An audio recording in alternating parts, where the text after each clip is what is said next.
I think the numbers are still going up. We'll wait for a minute or two.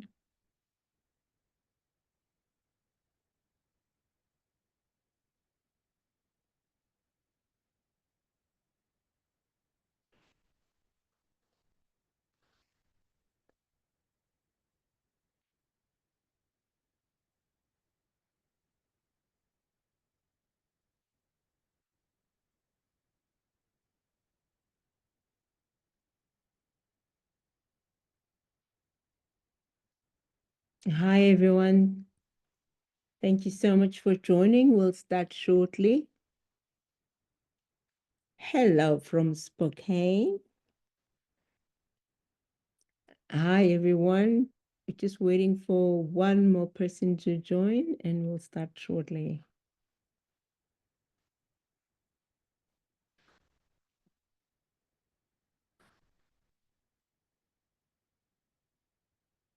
Good evening from Wales. Lovely for you to join us this evening. Nairobi's in the house.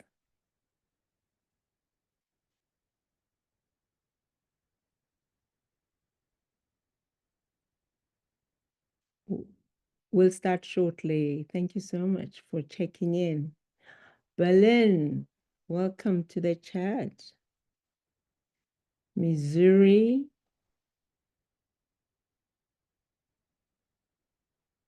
Barcelona, DC, Spain.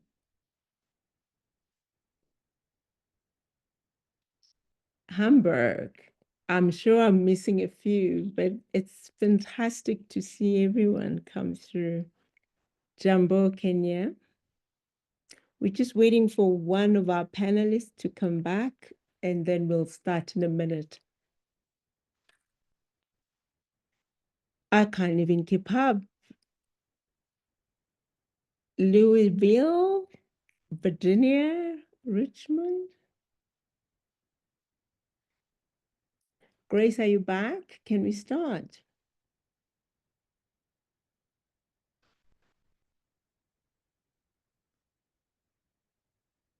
Hello from Germany.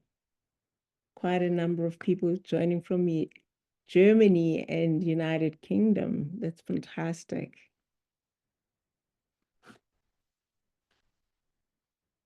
London, fantastic. Grace, are you back?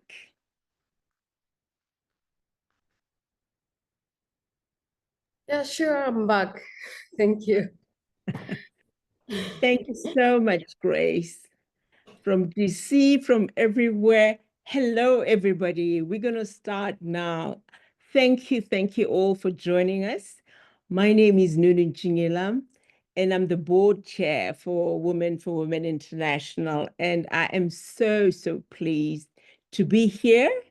And I'm pleased actually to be joined by Grace Dorong and Liubov Gordiienko, two amazing guests who are going to help us navigate this wonderful conversation.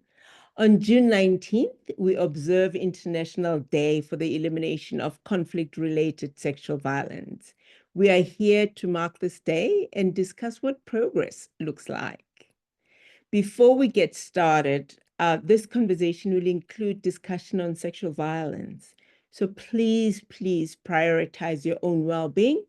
Step away from the event if you need to. And also, it's just important to mention that at Women for Women, we are committed to making you feel safe. So we operate what we call safer spaces policy. So this is a safe space where people are protected from any level of abuse. And we will post a condensed version of our policy in the chat. And please feel free to visit our website for the full policy. And I've got an amazing team at the back. So members of our team will be monitoring the event throughout our entire discussions. Now let's start. The term conflict-related sexual violence refers to rape, sexual slavery, forced prostitution, forced pregnancy, forced abortion, and forced sterilization, forced marriage, and any other form of sexual violence that is of the same level of gravity perpetrated against women, men, girls, or boys, and is directly linked to conflict. We're going to spend the next hour exploring this issue. So despite this being a war crime and a crime against humanity, women are being sexually abused in conflicts across the world today, and the incident is rising. Too often, this violence is just dismissed as an inevitable byproduct of war, and it's not. With investment in prevention efforts and protection services, we can end this abuse.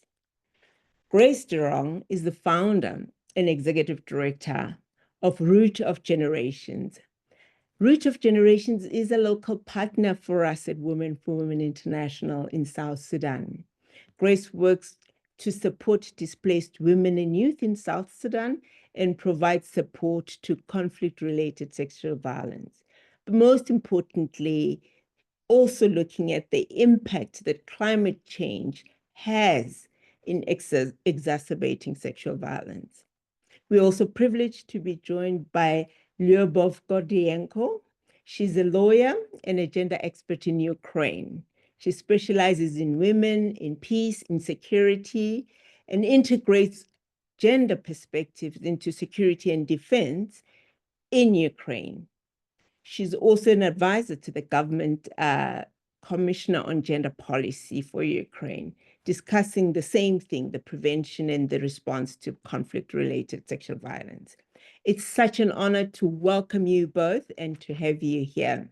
So let's get started. I have some questions that I will pose to both of you.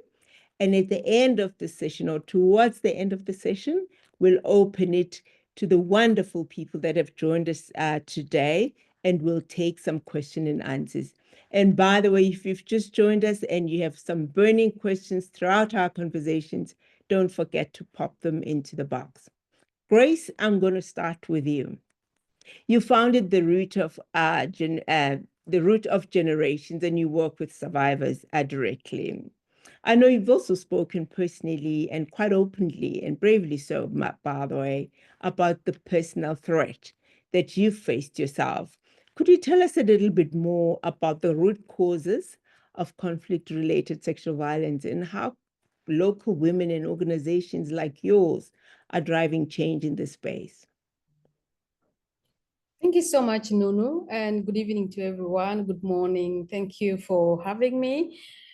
Basically, I'll just know that you mentioned clearly that the culture is one of the aspects. I would say cultural acceptance of the violence against women is one of the biggest causes, because the culture, the people culturally talk about this, and it seems like the society have accepted this to become part of the conversation, and just nothing happens about it. So it has happened to so and so, so what?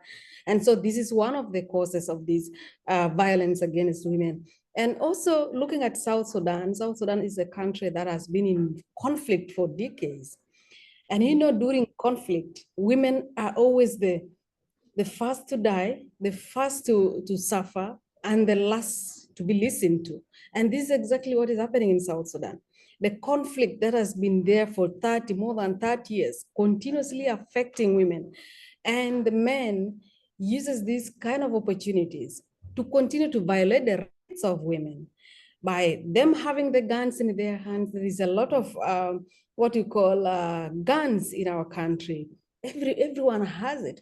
And so they use it as a weapon to just commit what they are committing on women. And we find that not just that, there is also the interrelated another element of climate change. Climate change has displaced almost a half of the population of the country. And throughout this movement, as people move, remember, women are always, burdened with the children and all that. So throughout, at the start, in the middle, and at the settlement area, they encounter this kind of men around them, and they continuously face these kind of challenges in getting into these disasters of being raped or being violated, of their rights being violated. And the worst part is that, the law, there is no justice. There is no law that governs or that guides. So the survivors just you grow up with it. You grow up with what you faced, and you hear the other one saying, me too, me too. So we just talk about it within ourselves and nothing happens. These are some of the causes. And how root of generations and others drive the change, I would look at it in terms of, first of all, you're looking at yourself. Having been part of that, where can you begin? You begin by, first of all, accepting that it happened and that you don't want to keep quiet. You don't want this to happen to any other person. So you then come out and say, you know what, women, we have to talk about it. We have to talk. If we don't talk, nobody talks about it. And by talking, it helps us to pass the message that it is wrong for a woman to be sexually violated. It's wrong for a man to force the women into sex.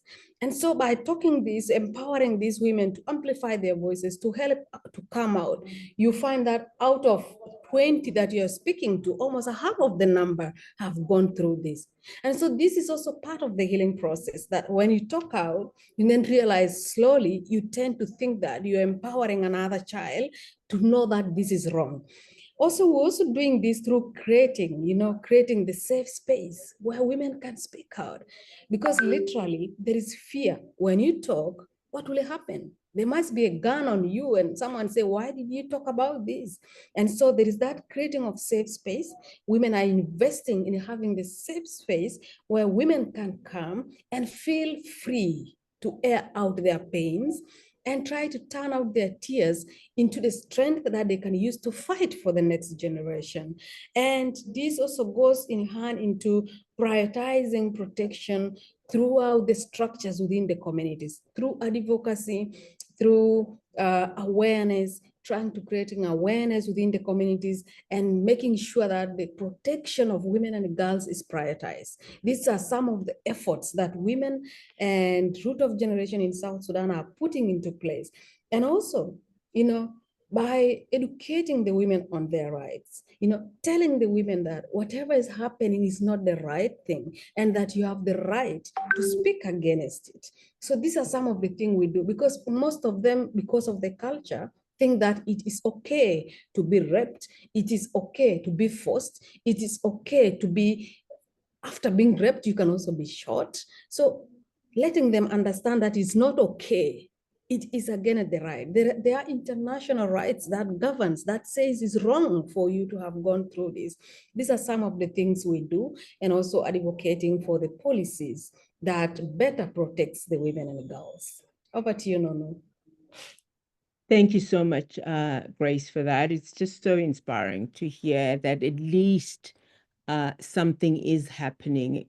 Last year we spoke to about 6,500 women across about 14 conflict-affected countries, including both South Sudan and Ukraine. And what she's saying is so true. It's just more than half of the women say they now know of efforts and they know somebody who's involved in efforts to try and prevent this happening. I just think it's testament to the power of women and their ability to change. But we also need to understand that this is not a woman's burden alone. We need men to support the rights as well. So thank you for that input. Of course, it is cultural in certain instances, but also it comes with war. But it's good to see that there are strides being made in the conflict. If we just take a step back and just go to when we were founded as Women for Women International back in 1993, amid the Bosnia War, 50,000 women were subjected to rape as a weapon of war.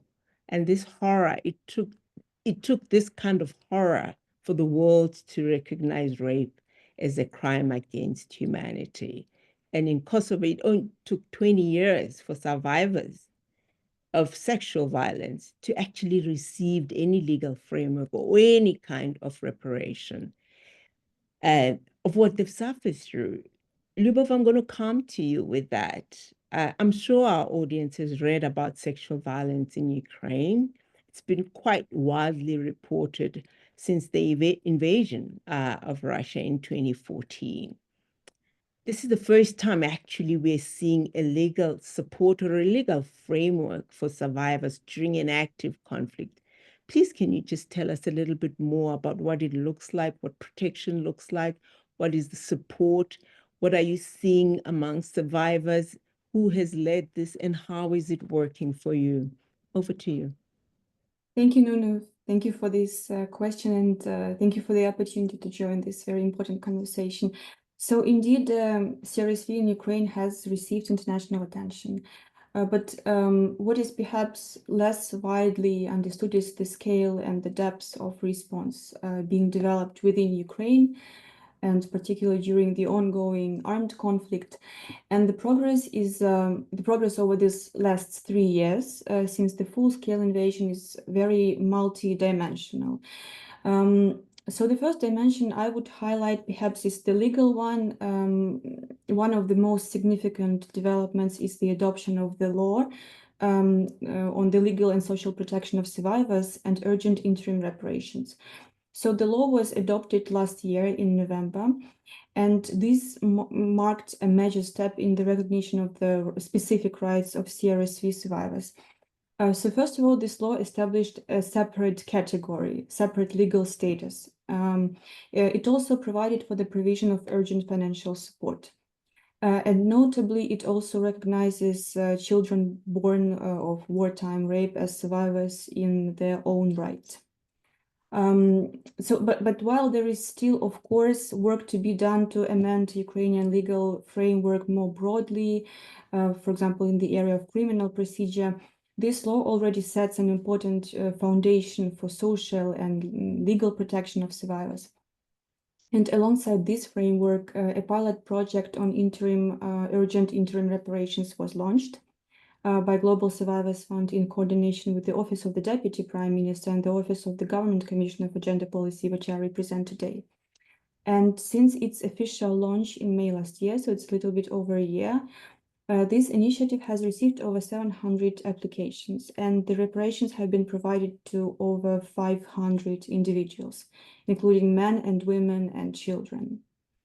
So another key dimension of progress in responding to CRSV that I want to highlight is perhaps institutional response, which is implemented in a very collaborative manner in both national and international levels. So Ukraine has established the intersectoral working group on response to sexual violence, and this group was based on the framework of cooperation which was signed between government of Ukraine and United Nations just after the start of the full-scale invasion. And this group comprises 5 thematic subgroups dedicated to different issues, from reparations to justice and accountability or security and defense center. And this working group is driven by collective effort of governmental officials, of law enforcement, parliament, civil society, international partners, most importantly, survivors themselves, and also with support of the Office of the UN Secretary General Special Representative on CRSV, Pramila Patten. And the action plan, which was developed jointly by the government of Ukraine and the Office of Pramila Patten, is constantly being revised, and these provisions are continuously updated because the conflict is still ongoing and the situation is very, fast evolving on the ground. Another example of leadership, or I would say maybe international cooperation, is Ukraine's leadership in International Alliance on Preventing Sexual Violence in Conflict, which is probably most known as PSVI Alliance.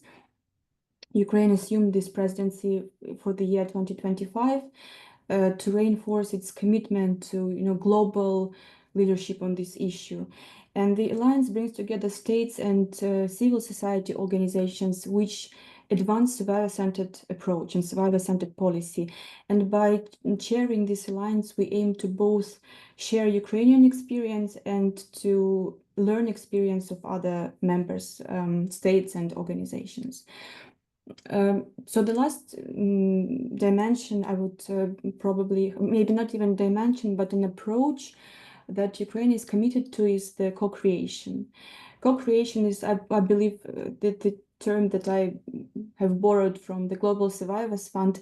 So seeing survivors not just as recipients of services or not just the subjects of legal norms, but as active participants that shape laws, that shape awareness-raising campaigns, or institutional platforms that serves them. And so it's important that their voices are embedded in every stage of this, evolving system, and that their courage continues to drive this progress that we see today. Of course, there is much more to say about Ukraine's response to CRC, but perhaps at this stage, to conclude, I would like to draw your attention to a recent publication, a book which is called Ukraine is Not Silent. This publication is a collection of 25 interviews of survivors, but also the government officials, prosecutors, civil society activists. So this book is, first of all, the collection of testimonies about the atrocity crimes committed.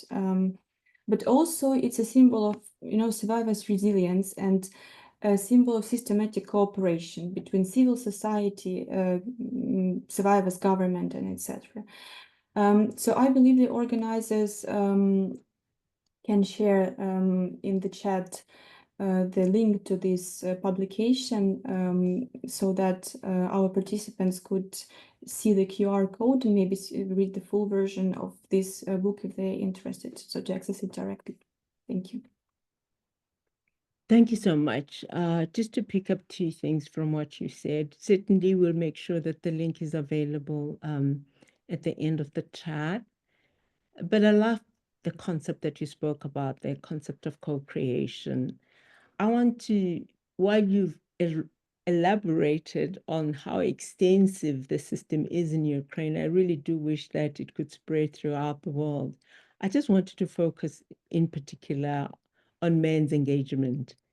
For us at Women for Women International, we've been running a men's engagement program for over 20 years in a number of countries. And it is that whole idea that men are so important in answering this whole question, whether it's male family members or male community leaders who often hold so much power in communities.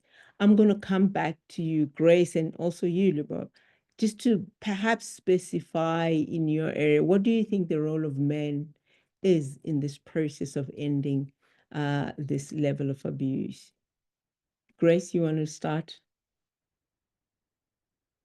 Yes, sure. I believe that men have a very big role to play.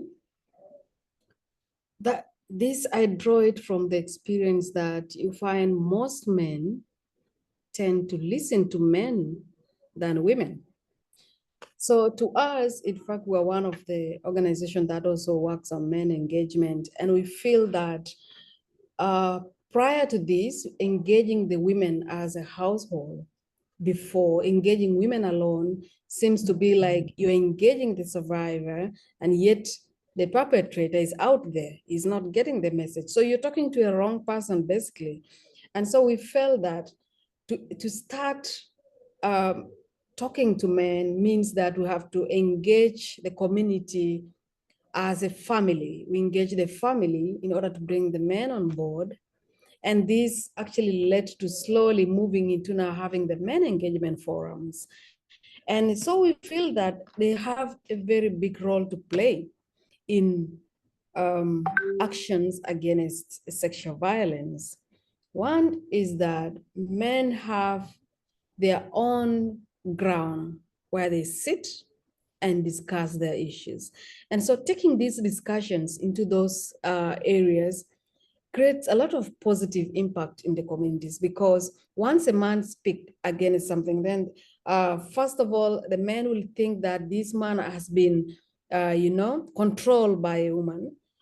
But that is at an initial stage. But to reach a point when the point gets to be clearly understood that, and also this is reflected now from the family level, once a man transforms himself to come out of that and becomes a partner with the woman, not just looking at her as a woman, but looking at her as a partner, there is a lot of positivity coming out from that family in terms of management of the family, the children, and their own household stuff. And so other men tend to then think that, okay, why don't we be like the other men? So men engagement is very important because it also gives men to see what the other man is doing and how that family is transforming in terms of many, many other things within that. So we feel that men engagement is something that we should promote so that we have equally passing the message through the two gears. We cannot just pass the message from one side, yet this is a person being violated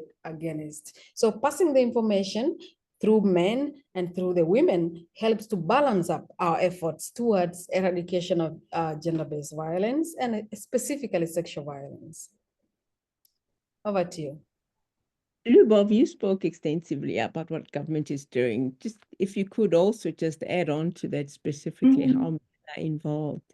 You mean on men's role, right? Well, in Ukraine, I believe we can see very powerful examples on two levels. So first of all, how male survivors, many of whom were subjected to CRSV in Russian captivity, have taken lead in founding civil society organizations of their own, such as Alumni, or another one is December 29. And these men not only advocate for justice and accountability, but they also very actively challenge the stigma surrounding sexual violence.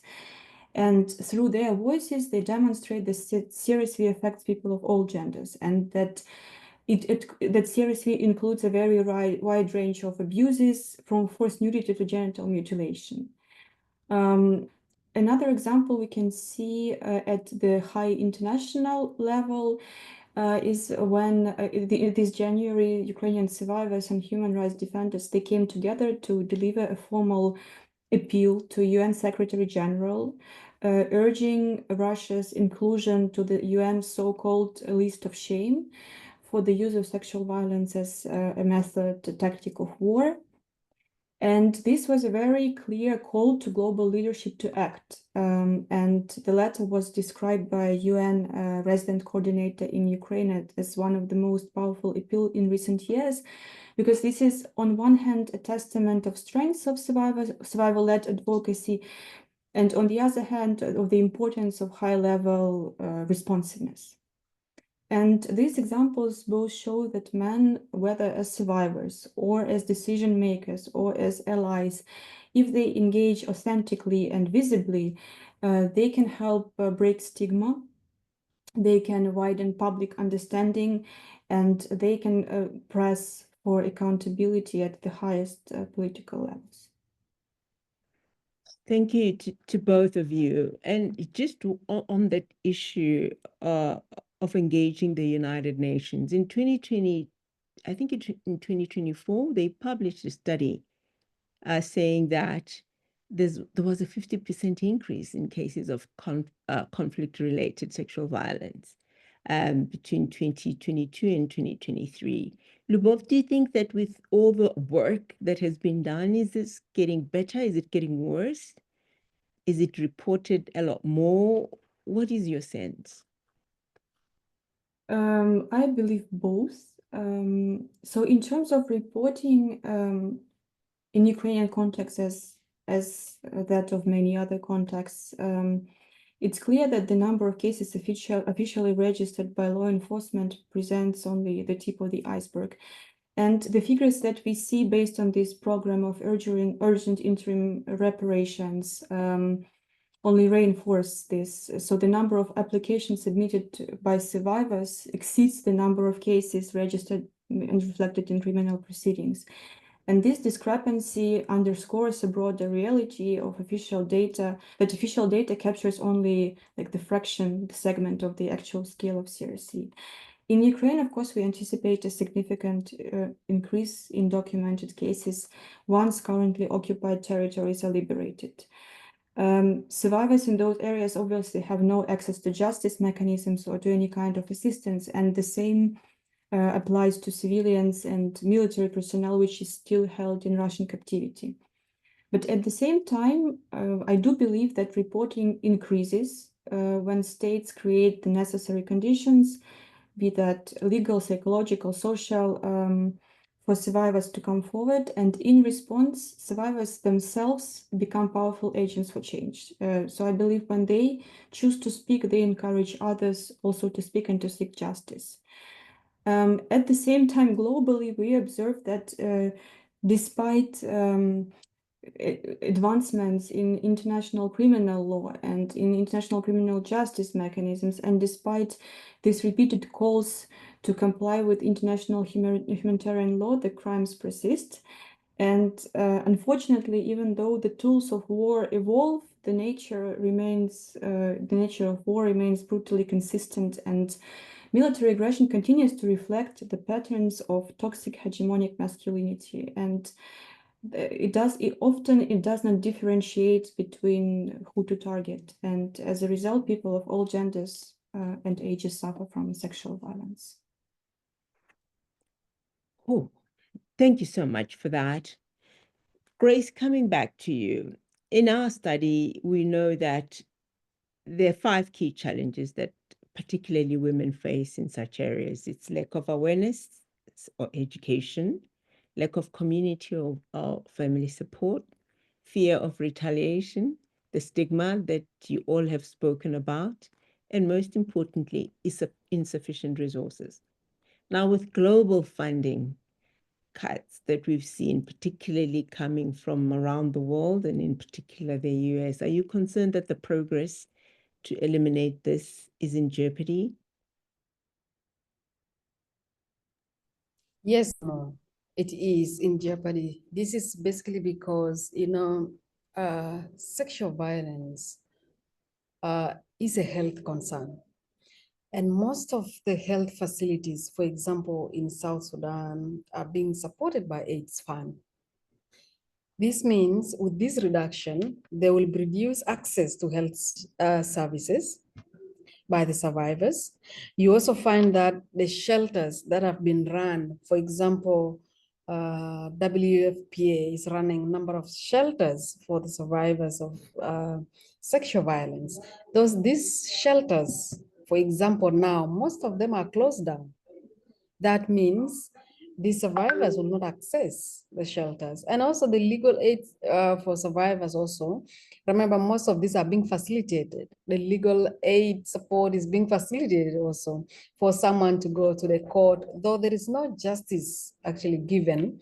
I just remember a case this month on the 15th of June.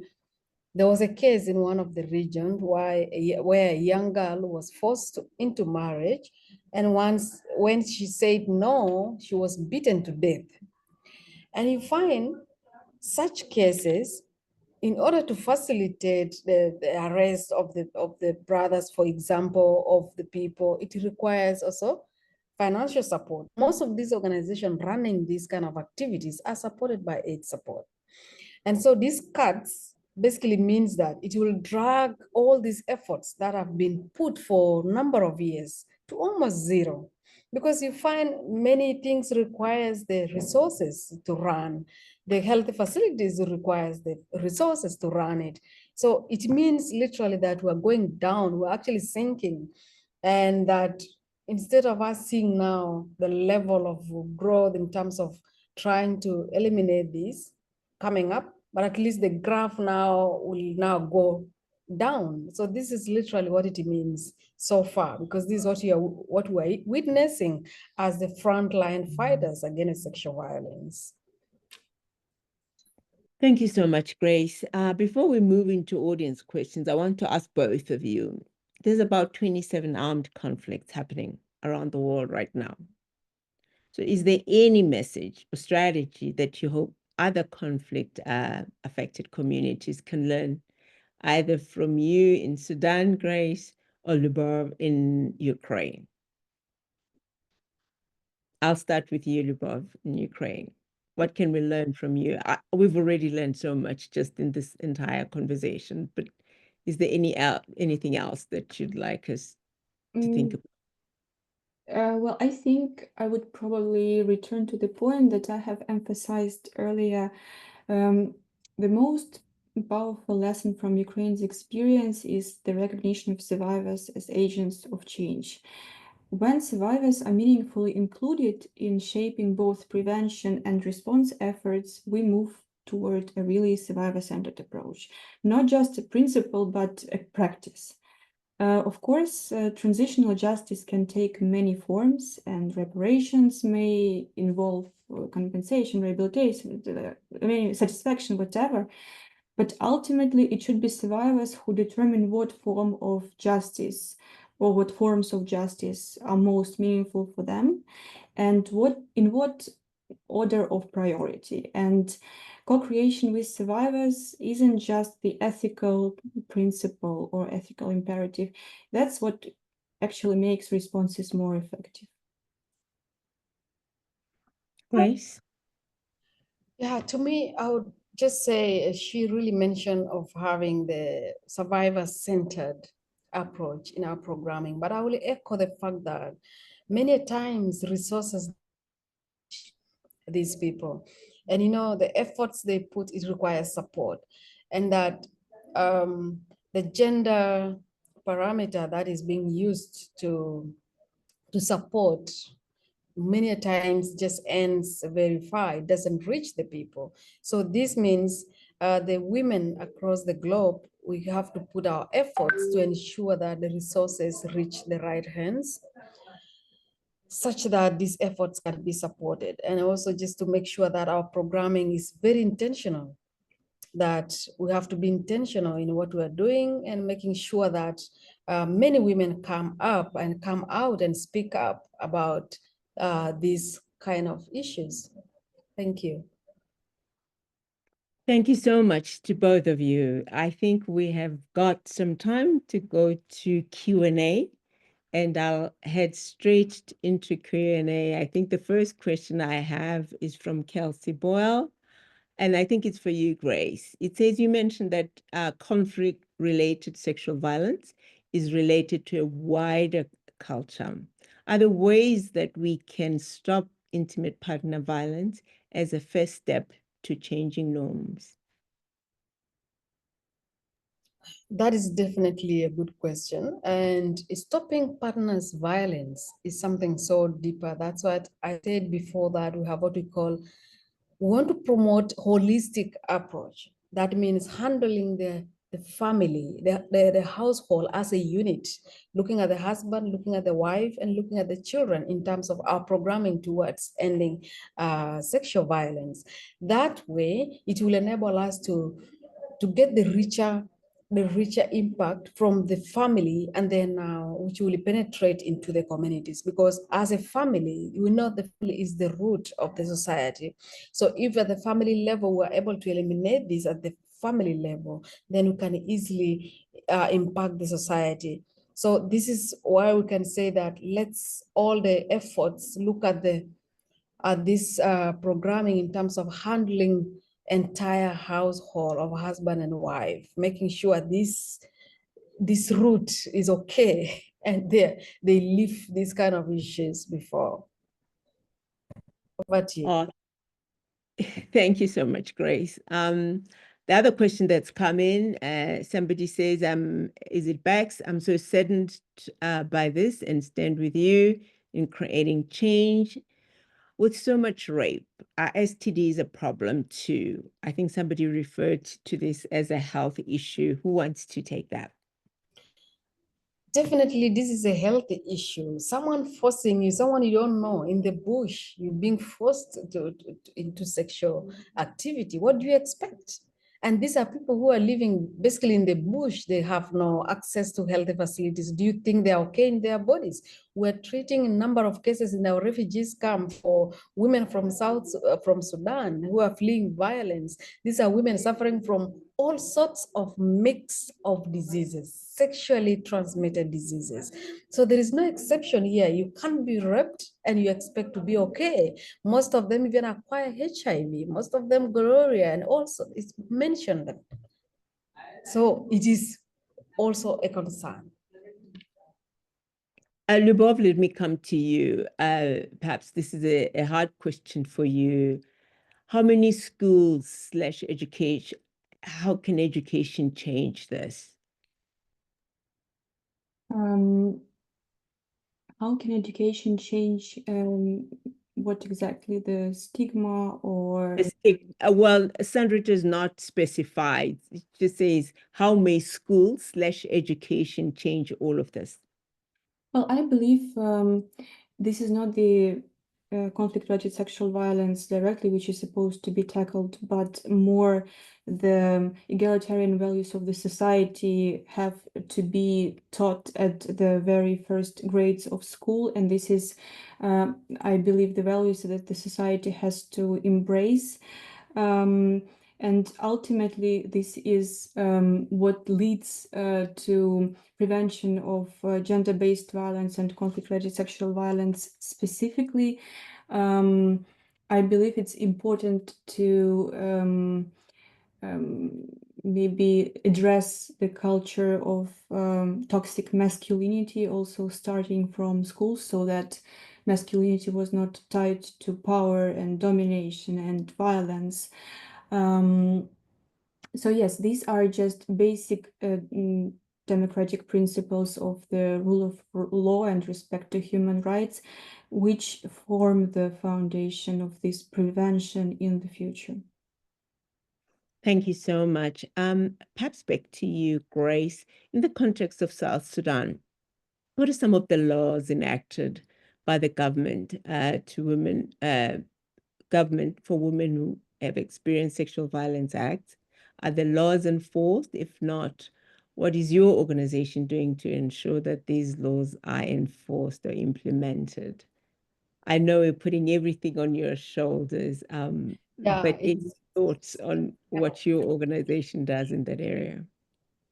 Not really my organization as such, but what are the women doing, and also the men who are actually advocates for this? What are they doing? So far, I know I can't say there is something coming up so soon, but there are a lot of advocacy that women are doing. For example, they're advocating for the family laws, anti-GBV bill, and other policies and there is what we call the National Action Plan also. But you find that the country can pass the law, for example. I know some of these, like family law, has not been passed. It has been staying there for ages in the hands of line ministries, and it takes forever to be passed. This is because the culture is a driving factor here. They're looking at it like, what do women want? What do they want? What is the family law? You know, because we are governed, we are guided by the traditions. So what do they want? So it takes forever, but women are not silent about it. We keep on advocating for the passing of these laws so that we have a reference point, we have somewhere to refer to. But some of these, another challenge here is, even if after the law or the policy has been passed, implementation has never been there. You know, we have so many laws, for example, but nothing is happening. You just find the issues pending is where until the survivor just gives up, you know, just surrender literally and say, you know what, to God and me, you know. So having the laws is not a guarantee that the implementation of those laws will guarantee the survivors the rights or justice. Thank you. I love the question from Bax. How do you take care of yourself with such meaningful and difficult work, both of you? I believe at least what we do is the very minor part. I mean, when I look at the courage of survivors, I'm just you know, amazed with like by where they found this power and energy and courage to speak out and to advocate at so many different events and to talk to so many different people. I think that at this political level we are doing everything possible, but referring to what Grace mentioned, then it goes to enactment of laws, implementation, and this is a very long process. And when the survivors also have patience to wait until this, you know, wheels start to work, this is also like kudos to them that they stay with us in this important work to implement this survivor-centered approach, and of course we couldn't have done that without their guidance. So I believe there is nothing to complain. I cannot name anything that I could complain about. I'm just honored to be on this journey with them, honestly. Thank you so much. Grace, how do you take care of yourself?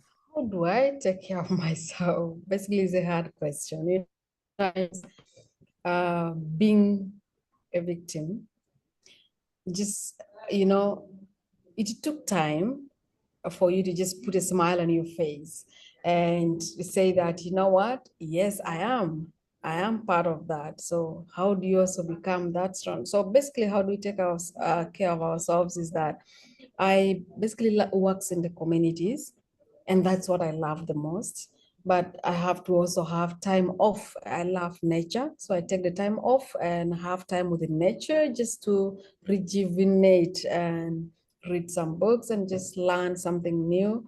But of course, this is a tough thing to do.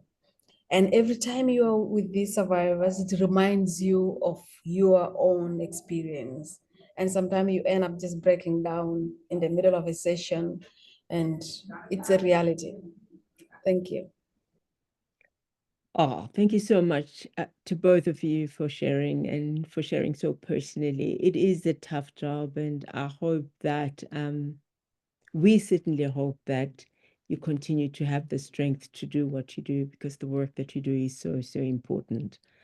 And I think this question I'll read the last question from Basant. I think it was answered, but I think it's important to reiterate, in your experience, to what extent do families accept survivors? And I think somewhere in your deliberations, you did mention this, but if you could just perhaps elaborate, how do families in the wider community accept survivors, if they do?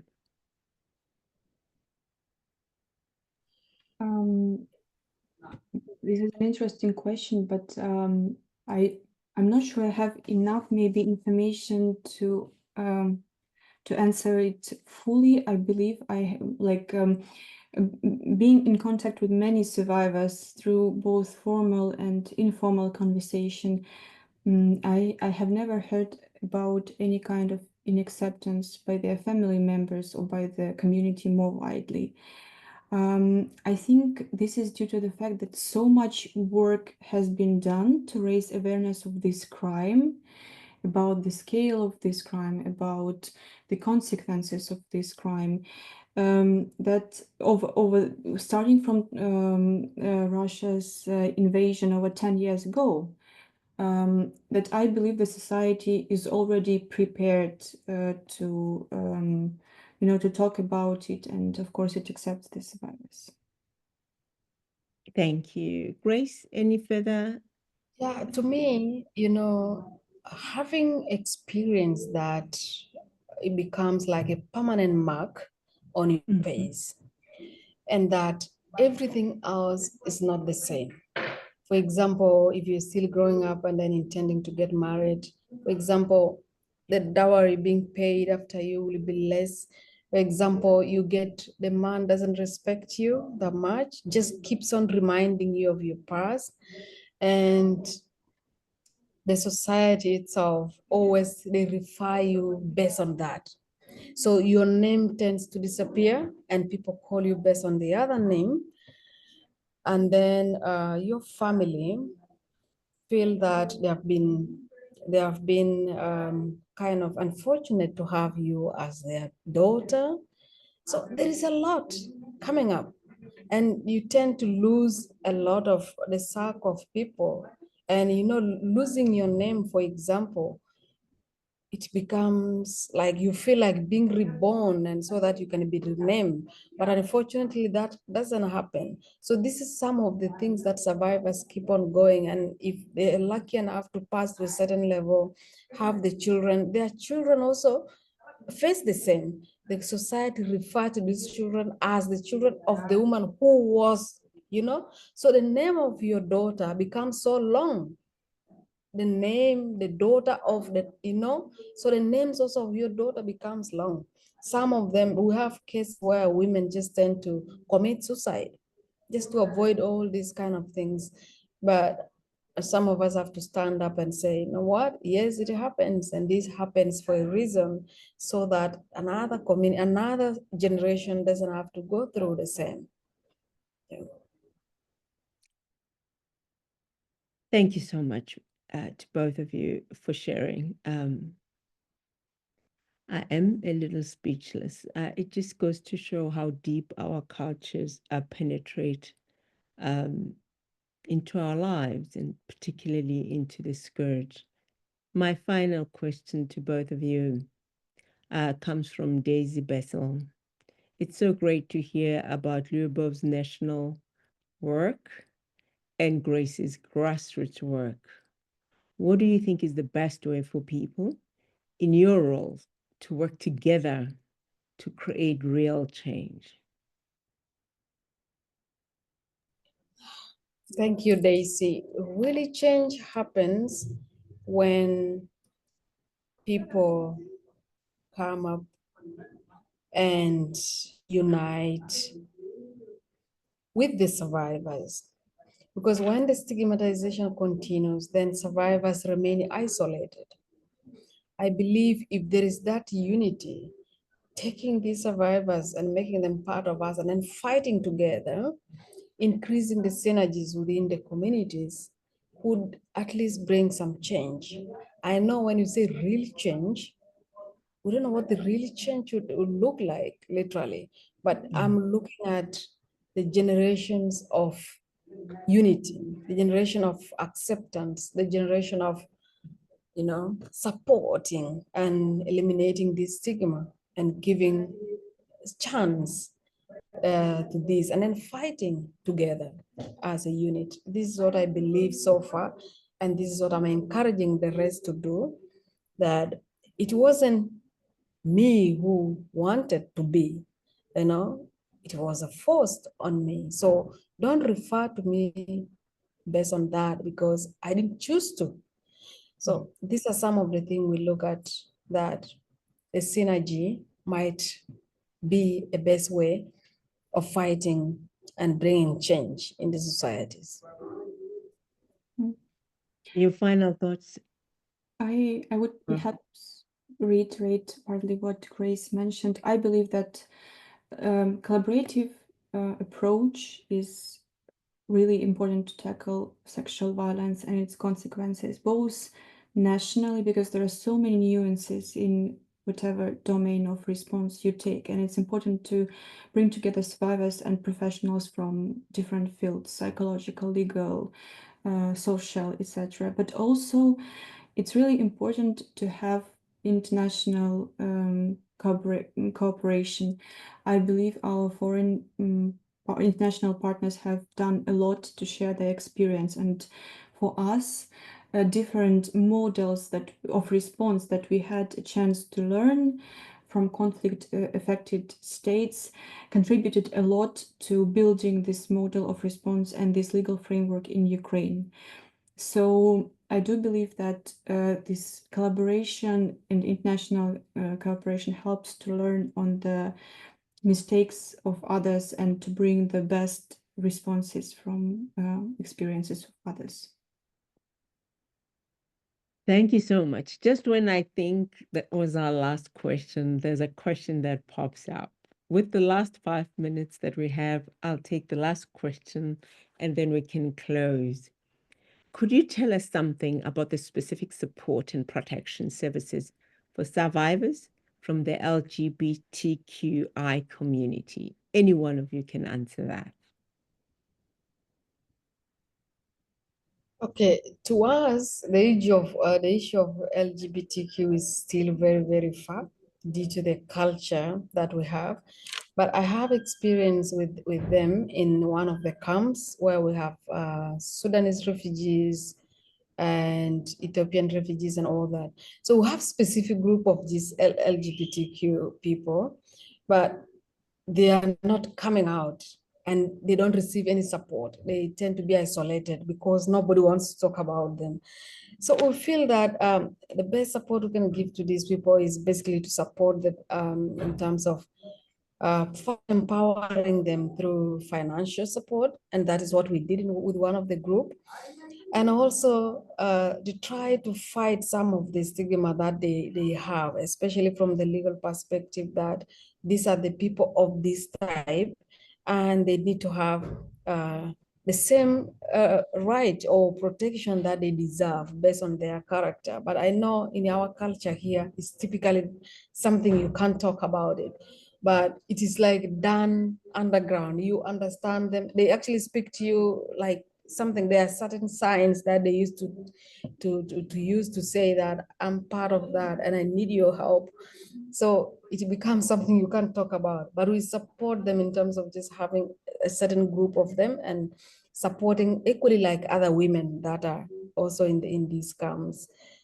This is what we're doing, but I don't know in Ukraine. Well, in Ukraine, there are cases of survivors which have been brought to attention of public, of survivors from LGBTQI community who have been targeted because of their gender identity by Russian invaders. So as of now, Ukrainian legal framework and so the law that I mentioned, it does not differentiate between genders and gender identity specifically. So the response is basically the same. The social and legal protection provided to survivor is provided regardless of gender or gender identity. So I wouldn't say that as of now there is any specific kind of response for this group of survivors. Thank you so much. I just want to say thank you from the bottom of my heart to both of you for your generous time, your stories, your expertise. I have certainly learned so much. We're so honored to have been able to host you, and I'm sure everyone is feeling moved by the stories that you've told us and your expertise that you've shared with us. I know I am, and just thank you to the amazing audience for the time that you've taken, for sending us your questions. I hope we got to most of them. What we heard today reflects what perhaps we know, that sexual violence can be eliminated. Our research confirms this, and that's why our programs make sure that we empower women, and we make sure that we empower them through rights-based education so that they understand what their rights are and hopefully begin that journey of healing. We tend to bring women together to create sisterhood. We bring men too. We engage them because we believe that engaging them too is equally important. So I hope you'll support this life-changing work that is done by these amazing organizations, these brave individuals that we've spoken to today. We know for sure when we do our studies that women remain hopeful, that people remain hopeful, that we remain hopeful that change is possible. Please keep an eye in your inbox. We are going to share this at some point. I think by tomorrow, this event will be shared. But as for today, I just want to thank each and every one of you, and thanks for the hearts that you've been sending. And thank you so much for being so engaged. To my guests, thank you for being here today. Goodbye, everybody. Thank you, Nunu, for the great work. Thank you so much. Have a great time. Bye-bye. Take care. Bye-bye. Bye.